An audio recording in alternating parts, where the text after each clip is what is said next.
Okay, so welcome to our very first online lecture. This is obviously my first time doing this, so you'll see me kind of stumble over myself. Um, so if you have any feedback for me about how to make these lectures better, more engaging, whatnot, please let me know. So what I'm going to be talking to you guys about today is basically an overview of Unit 1, Module 1. And we're going to go over this because there's some definitely really big key players in this part of the book that I think are important and sort of like kind of foundational for the rest of the year. So the book kind of, instead of starting off in a psychology laboratory, kind of starts us back to the beginning of humanity. And they stated that really, since the beginning of time, humans have wondered about the meaning of life. They've wanted to know how the human mind works. They've debated the difference between the mind and the brain. And they've asked how much of who we are is based on our genetics, that is, we're born a specific way, or how much of who we are is who we are because of the environment that we live in. And these are really fascinating questions that we don't have full answers to, but psychology really helps us to sort of at least start the dialogue about these kinds of questions. So, psychology, I would say, as we know it today, probably can't really be considered a thing until about the 1800s. But I say that to say that people have been thinking about this probably since the beginning of time, just like we just talked about. We're going to quickly highlight some of the great thinkers that the book outlines. And these are people in the pre-scientific world that really were thinking about these concepts before there was such a thing called psychology. Okay, so when we say pre-scientific world, we're talking about the world before the scientific revolution. So anything before the mid-1500s, really. So we started by hearing about Socrates and Plato. And these two great thinkers, philosophers, believed that the mind and the body was separate. And it was really the mind that kept going after our death, maybe in the same way that a Christian would talk about the soul. And they believed that knowledge was embedded in us already. Down the road, Aristotle, who was actually a student of Plato, studied under him, had kind of a different take on it. And he felt that the human mind collected data through careful observation, and that our knowledge actually grows from experience rather than the way Socrates and Plato thought that it was born within us. Some other great thinkers, Rene Descartes, definitely alive in the midst of the scientific revolution, but this is kind of like a slow-moving beast. And he did dissections of animals, and he would examine the body, examine the mind, and so he sort of came to the conclusion that there was spirit, which was really like cranial fluid, that is fluid from the brain, that flowed through the body by nerves and commanded the body to do what it wanted to do. And this is not technically right, but he was onto an idea that would be built on later by other psychologists who actually were able to better study the brain. The second guy in the funny hat is Francis Bacon, and he really, we kind of think of him as the founder of modern scientific thinking.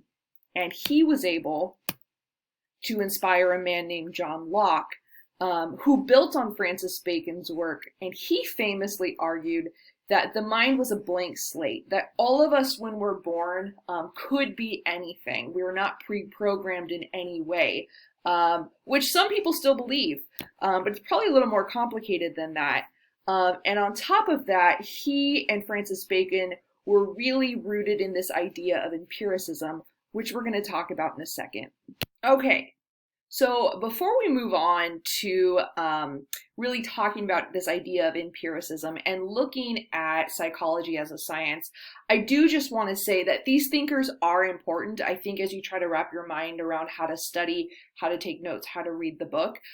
Knowing a little something about these guys that we just mentioned is important, but they're probably not going to be a huge part of the test. But having a brief idea and understanding of their contributions would be a good idea.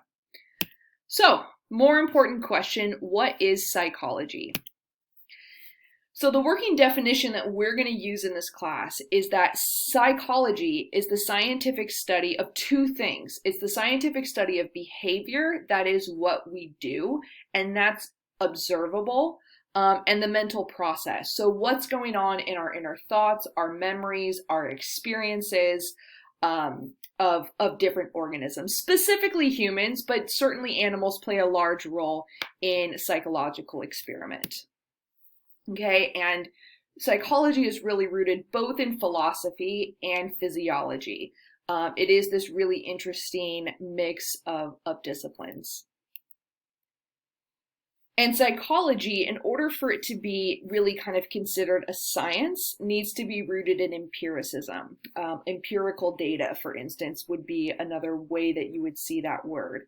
And that is based on this idea that science should rely on observation and experimentation, that we're not just making up ideas and saying, this is what we know about the brain, that we're actually using the same sort of steps that any other scientist would take in order to study something, but psychology has the added burden of trying to study humans, which are incredibly complicated.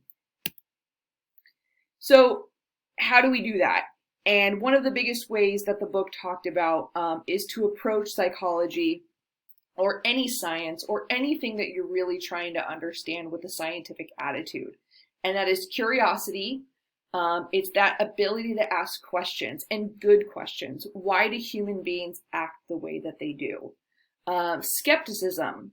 So kind of being leery in a way, or a little bit like really wanting someone to kind of prove their stuff to you. So if you're a skeptical person in a healthy way and you see an ad that says, let's say, 3 out of 4 dentists recommend this specific toothpaste, right? The skeptical person is going to want to know how that data was collected, who these dentists were that recommended this thing for their teeth, rather than just sort of like passively accepting information that they're given. And finally, humility is a big deal too.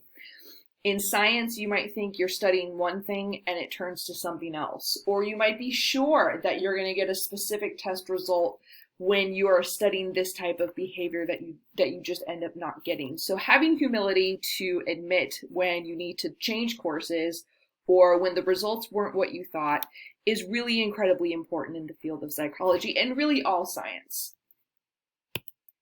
All right, so moving on, we can't really talk about psychology without talking about Wilhelm Wundt. So Wilhelm Wundt is the father of modern psychology. You're definitely probably not going to get through the AP test without a question about this guy. He was the founder of the first psychology laboratory in Leipzig, Germany in 1879. And the research that he was doing is he was starting to really look at consciousness. And so the experimentation that he did is he had 2 groups of people. And I believe what the book said is that they heard a ball drop. So basically they heard a sound. It could be anything. And half the group was asked to press a button the first time that they heard the sound. And another group was asked to press a button when they were consciously aware of the sound. And what he found is that the people who were asked to press the button when they became consciously aware of the sound took longer to press the button. So he was really basing his research on people's own sort of reactions, but sort of the deeper thing that he was trying to find is how does consciousness work and what does it mean to be conscious? So it's like a huge cerebral idea, but he was the first to really try to look at this in the laboratory. On a side note, I'm not sure the book talks about this. I believe it just does really briefly. G. Stanley Hall is actually the first person to bring a psychology laboratory to the United States, and that was at Johns Hopkins University in Baltimore. All right, so Wilhelm Wundt also had another student besides G. Stanley Hall named Edward Bradford Titchener. I believe I'm saying that right, don't quote me on that. And he had this idea that he ended up kind of calling structuralism, and that he believed that he could understand the mind through introspection. That is a person looking into their own consciousness in order to explain their thoughts and feelings, etc. So, for instance, I might hand you this really fluffy, cute creature and ask you to describe the feeling of this very soft pet, or to hear some music and to describe your feelings, or to describe when you became consciously aware of a specific aspect of that movement that was being played for you. And so introspection is a huge component of structuralism. And while it has many flaws, it really is probably the first really scientific, not in a hard science way, but closer to scientific than had been done before, of ways to explore the mind. It does have many flaws. Whenever you're asking people to describe their feelings, people can be wrong or people can be subjective. So it's definitely not scientific to say, how do you feel about the sound of this bell? But it was really revolutionary in the sense that it was the first time that anybody was really starting to think about this and to experiment with this in a way that really mattered.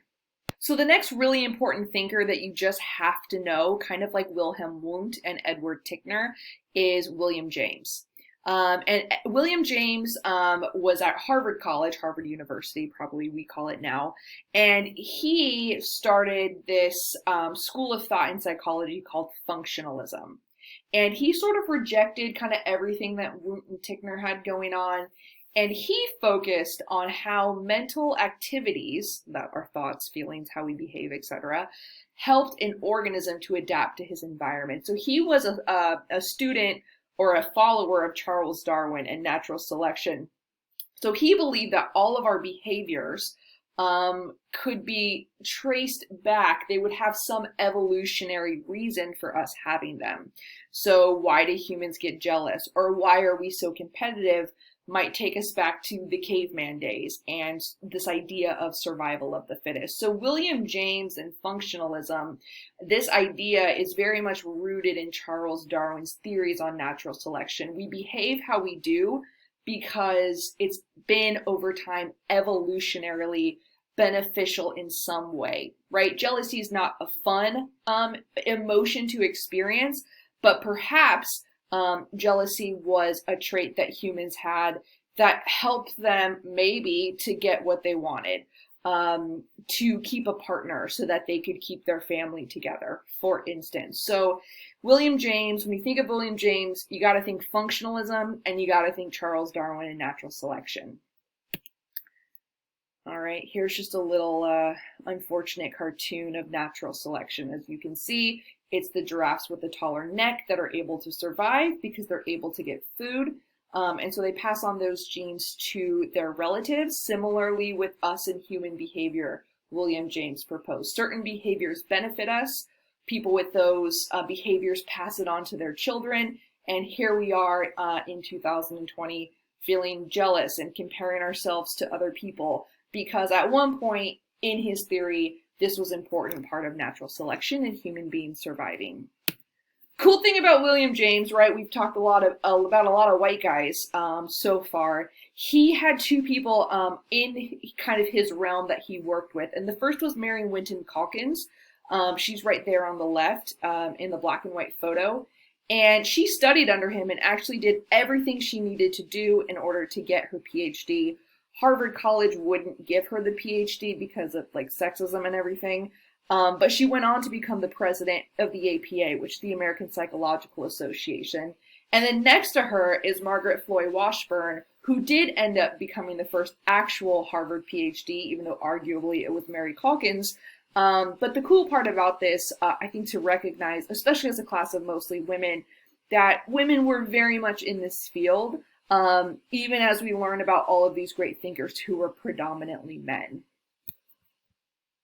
So something that you might find helpful is this little video here, Structuralism versus Functionalism Explained. I'm not going to play it for you in the slideshow because you can find it in the slideshow that I posted on Schoology, so you can watch it on your own time. But I think it might be helpful just because these are the two older approaches that are going to be important for sure as we move forward.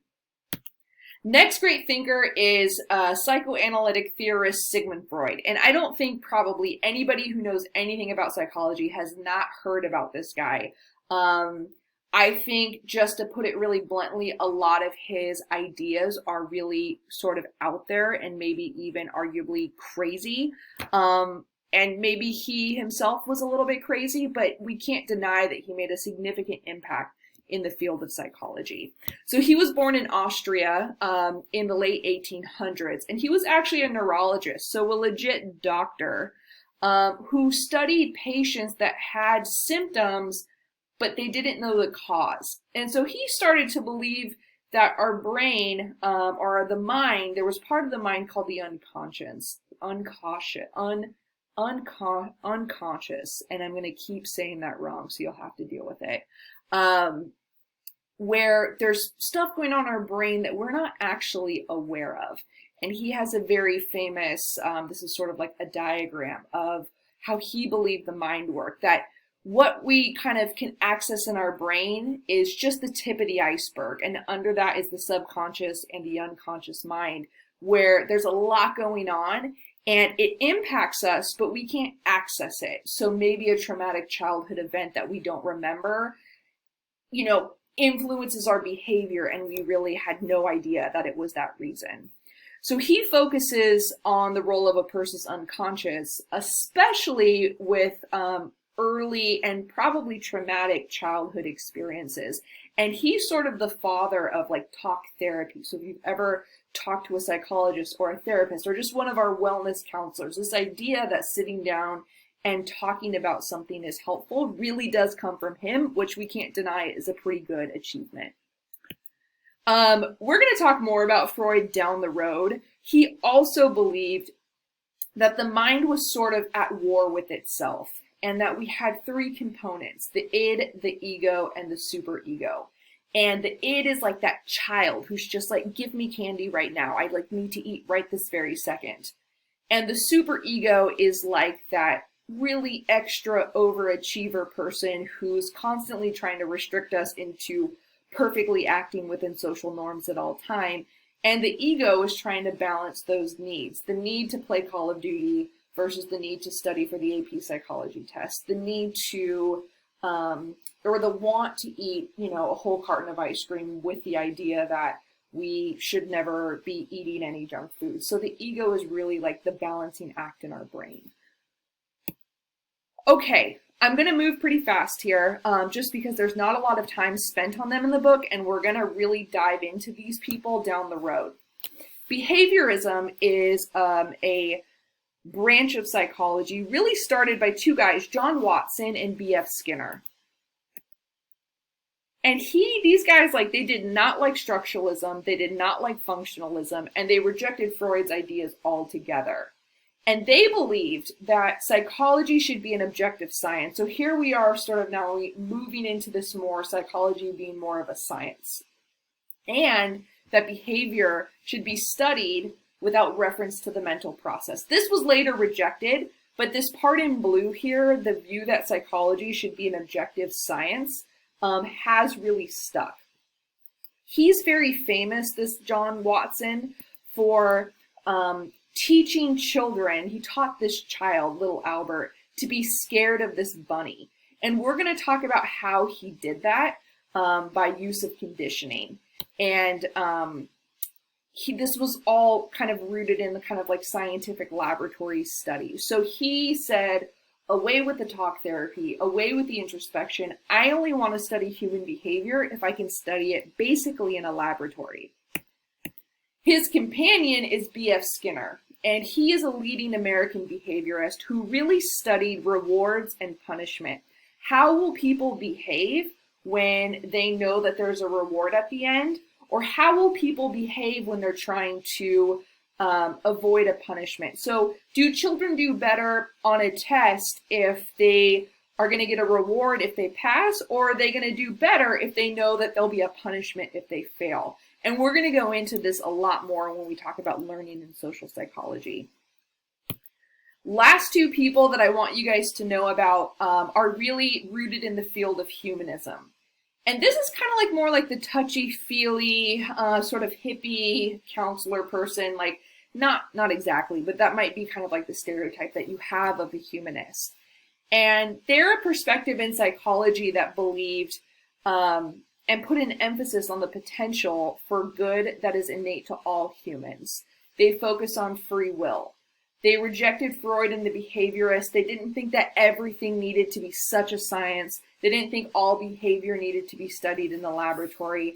They pretty much believed that humans were good and that if treated well, would act good. So this very famous psychologist is Abraham Maslow. And you may have seen this where he has this hierarchy of needs. And he believed that if people had their physiological, that is like eating, sleeping, all that stuff taken care of, if they had safety, if they had a home that was safe, if they had a little money in the bank, if they felt like they belonged somewhere and had some self-esteem, that they could become these fully self-actualized people. So his goal was to help people get to the top of this pyramid. Definitely a lot different than John Watson, who's making like little babies afraid of bunnies. And then finally, Carl Rogers, very much in line with Abraham Maslow, and felt that the good, potential for good existed in all people. And he believed that when working with a client, that if they received unconditional positive regard, no matter how good or bad they were, as long as they received that positive regard from the person working with them, that they would, like Abraham Maslow believed, become self-actualized people. Okay, so this is a lot. I've talked a lot more than I thought that I would, and this is a lot to kind of cram in your brain. And a lot of these people we're going to go into more details about. So as you're studying and focusing, do really focus on what really school of thought each person is from and what the basic premise of that school of thought is. So if I said, who's a famous behaviorist, or what does a humanist believe, you should pretty much have that sort of embedded in your notes and your memory, okay? So we will answer any questions that you guys have in class about this. You're going to take a little Schoology quiz after this, and we'll see how it goes, and we'll see what we learned, okay? So thanks for watching, and I'll see you in class in not so long.